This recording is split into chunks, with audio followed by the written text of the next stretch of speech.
Civil Service Exam Reviewer. General information.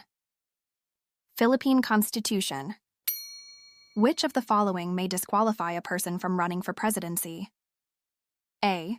He is 60 years old on the day of the election. B. He lived abroad 5 years preceding the election. C. He has Filipino parents but was born in the United States. D. He is a registered voter. The correct answer is letter B. He lived abroad 5 years preceding the election. The legislative power of the government shall be vested in the A. President, B. Congress, C.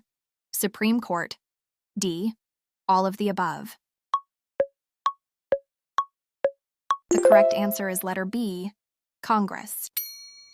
Which of the following shows the transfer of power should the president be incapable of discharging his duties?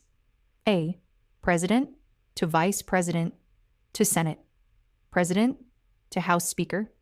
B. President to Vice President to Chief Justice to Senate President. C. President to Vice President to Chief Justice to House Speaker. D. President to Vice President to House Speaker to Senate President. The correct answer is letter A, President to Vice President to Senate President to House Speaker. A member of the Supreme Court, I, must have been for 15 years or more. A judge of a lower court, B, must have been for 10 years.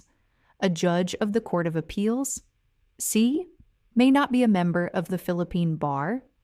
D, may be a naturalized citizen. The correct answer is letter A, must have been for 15 years or more, a judge of a lower court. The Supreme Court is composed of a Chief Justice and 14 Associate Justices. B, 2 Chief Justices and 14 Associate Justices. C, a Chief Justice and 12 Associate Justices. D, a Chief Justice and an indefinite number of Associate Justices. The correct answer is letter A, a Chief Justice and 14 Associate Justices. Did you get them all right?